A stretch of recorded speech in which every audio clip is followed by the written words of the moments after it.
like, subscribe, lalu tekan tombol lonceng notifikasinya. Terima kasih.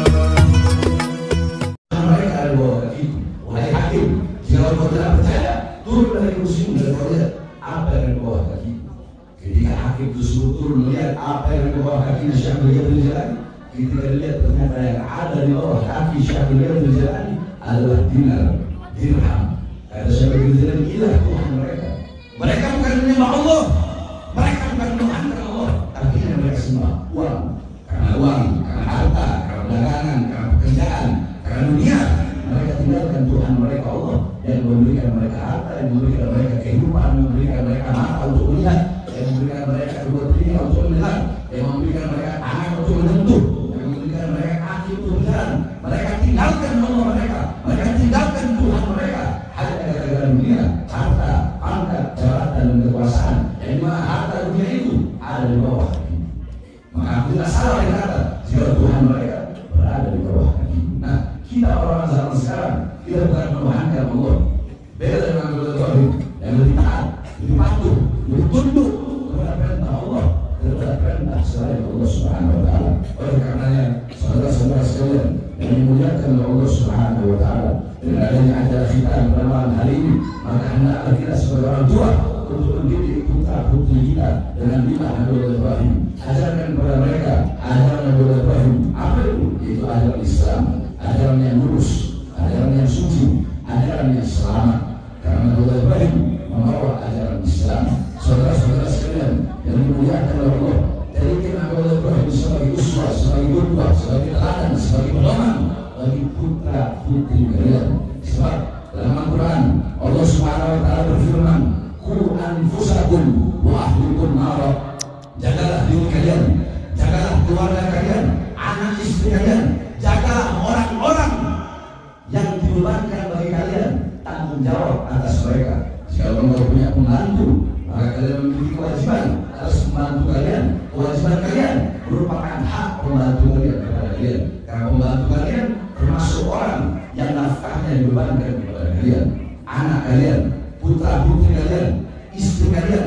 Kalian punya toko, punya orang yang kerja, punya karyawan, guru punya murid, orang-orang punya umat. Maka umat ini tanggung jawab mereka. Karyawan ini tanggung jawab kalian. Kalau kalian punya karyawan, pembantu-pembantu kalian tanggung jawab kalian.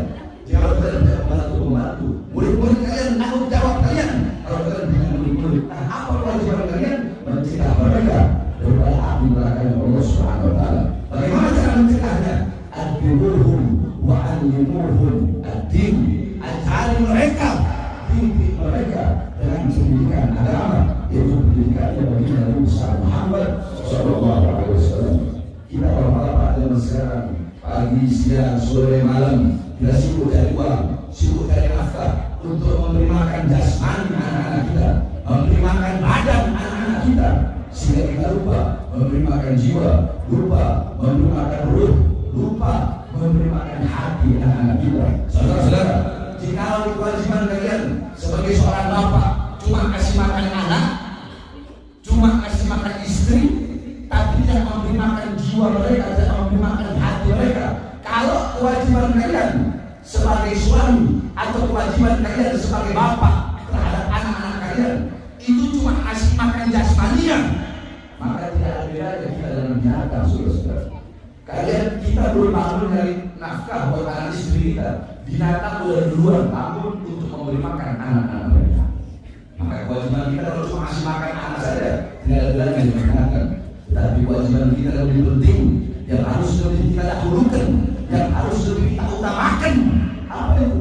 Memberi makan jiwa dan hati anak-anak kita. Apa makanan jiwa?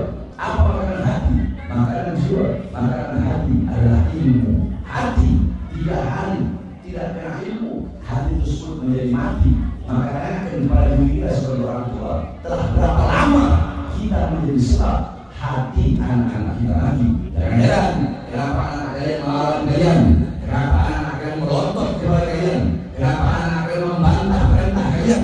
Kenapa anak kalian buta Al-Quran, buta Islam, buta agama, buta akhlak, buta adab, buta ilmu, nggak kenal Allah, nggak kenal Rasulullah, nggak kenal ilmu, nggak kenal amal, nggak kenal sholat? Kenapa? Karena kita sebagai orang tua tidak pernah mendidik anak-anak kita, tidak pernah mengajar kita sebagai orang tua melepas anak-anak kita. Itu sebabnya lihat anak-anak kalian. Saya perhatikan anak-anak zaman sekarang, cium tangan di pipi, cium tangan di dahi. Padahal harusnya seorang anak cium tangan kepada orang tua atau kepada orang yang lebih tua, itu cium tangan di bawah hidung, ditaruh di bawah hidung, bukan di atas hidung, bukan juga di mulut, tapi di bawah hidung, taruh di bawah hidung, terus dihirup. Seperti itu harusnya seorang anak mencium kepada orang tua. Kenapa anak-anak kalian cium tangan di pipi, cium tangan di dahi, cium tangan di atas hidung? Karena kalian sebagai orang tua tidak pernah mendidik anak-anak kalian dengan pendidikan begini Nabi besar Muhammad Sallallahu Alaihi Wasallam. Hal tersebut melahirkan para ulama, hal tersebut melahirkan para ulia, melahirkan orang soleh. Kenapa? Itu tidak terlepas dari pendidikan orang tua mereka. Laisal mar'u yuladu 'aliman.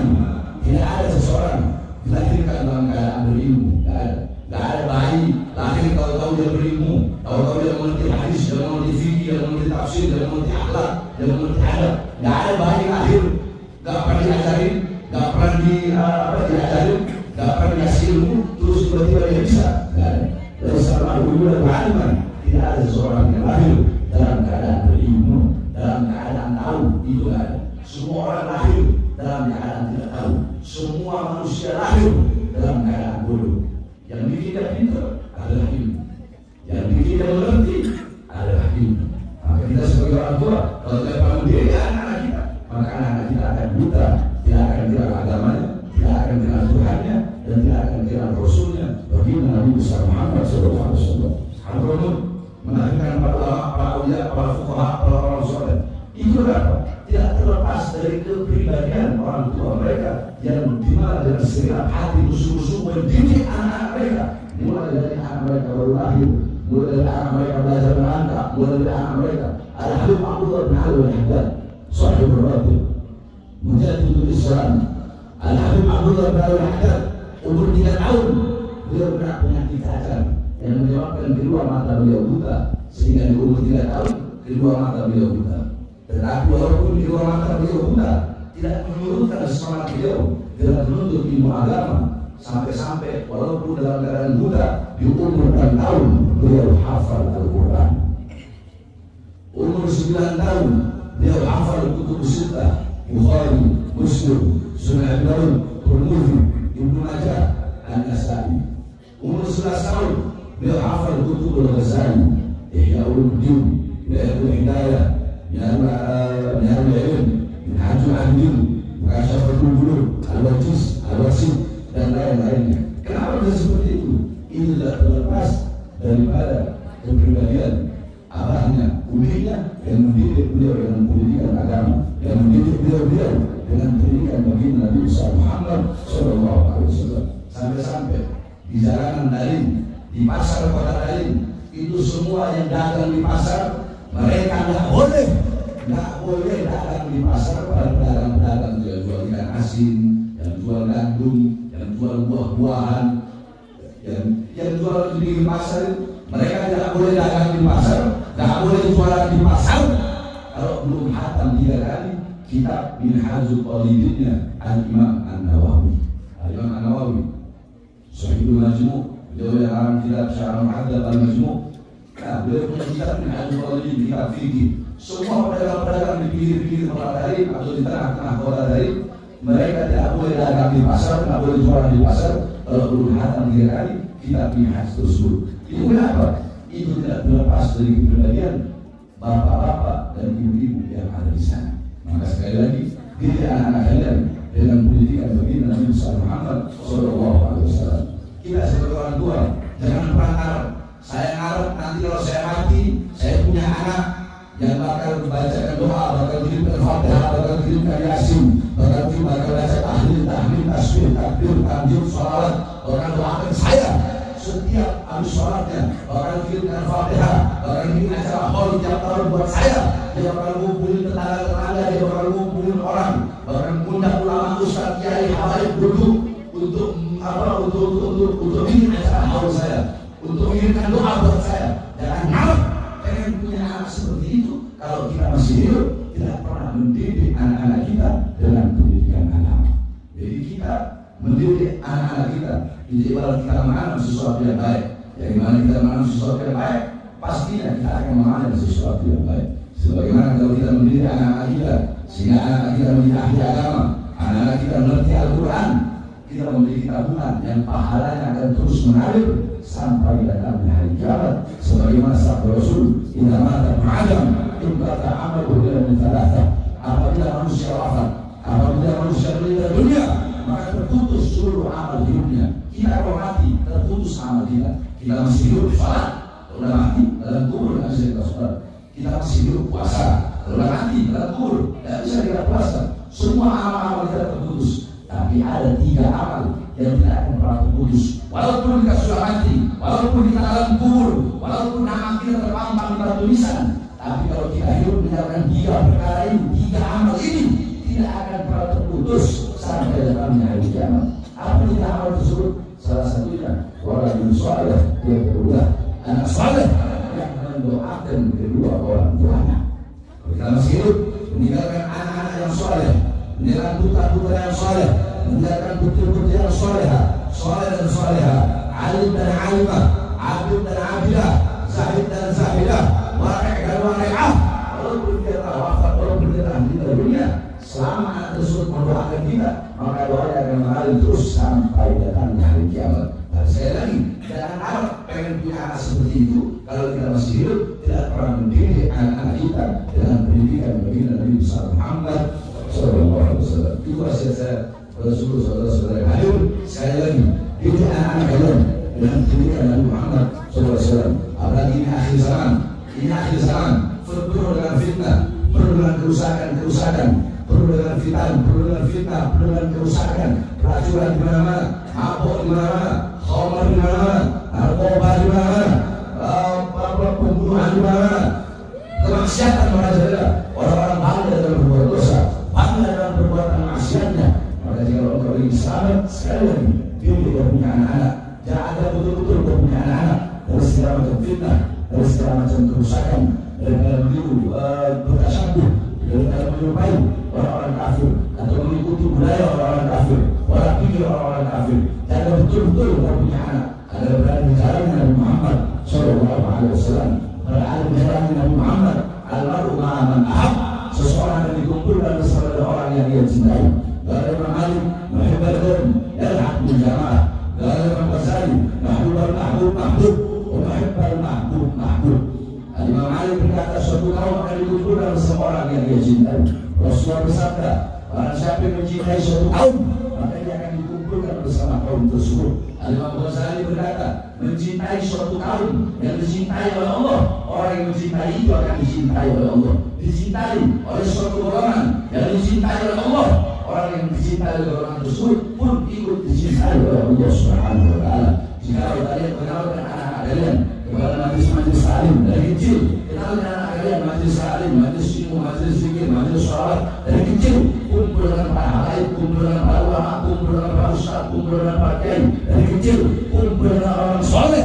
Kalian sudah kenalkan anak kalian dari masa kecil, dari usia itu. Kalian sudah kenalkan siapa Nabi Muhammad SAW.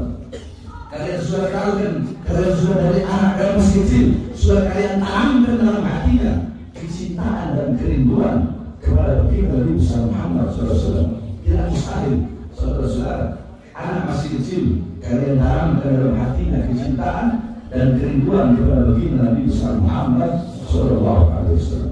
Apakah yang bisa mencintai Nabi, yang bisa merindukan Nabi hanya pantas bagi orang yang sudah dewasa? Tidak. Seorang anak, jangankan anak kecil, yang mana anak kecil adalah manusia, batu yang tidak bernyawa punya hak untuk mencintai dan merindukan baginda Nabi besar Muhammad SAW. Bagaimana dengan kita, umatnya Nabi Muhammad SAW?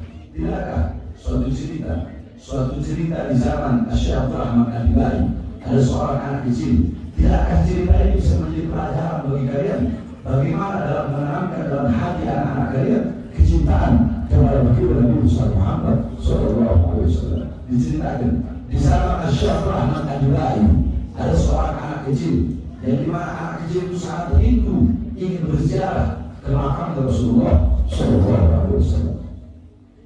ketika Syekh Ahmad Al-Bani ingin berziarah, pergi ke Madinah, ingin berziarah ke makam Rasulullah, anak kecil itu berkata, wahai Syekh Ahmad Al-Bani, aku ingin ikut denganmu untuk berziarah ke makam, ke kubur sosok yang sangat aku cintai, sosok yang sangat aku rindukan, yaitu bagi Nabi Muhammad SAW. Apa kata Syekh Ahmad Al-Bani? Wahai anak, engkau masih kecil, ini perjalanan berhari-hari, ini perjalanan berhari-hari, kau tidak akan kuat, kau tidak akan sanggup, dan engkau belum diberikan izin oleh orang tuamu. Jadi aku tidak berani membawamu. Syekh Ahmad Al-Bani tidak membawa anak tersebut, tapi tanpa sepengetahuan daripada Syekh Ahmad Al-Bani, diam-diam anak tersebut naik di bawah kereta daripada Syekh Ahmad Al-Bani. Jadi anak tersebut bergelantungan di bawah kereta kudanya Syekh Ahmad Al-Bani. Ketika dia bergelantungan di bawah kereta kuda, berarti selama berhari-hari tersebut dia tidak makan, dia tidak minum, dan dia tidak tidur. Hanya demi apa? Hanya demi sampai ke Madinah untuk berziarah ke makam Rasulullah SAW. Ketika kereta Syekh Ahmad Al-Bani sampai di Madinah, anak tersebut jatuh dari kereta. Ketika anak tersebut jatuh dari kereta, Syekh Ahmad Al-Bani melihat anak tersebut, bukankah kamu anak yang waktu itu minta izin kepada aku untuk ikut? Berarti kamu selama ini di bawah kereta berhari-hari kau tidak makan, tidak tidur. Karena anak tersebut takut dimarahi, anak tersebut merangkak.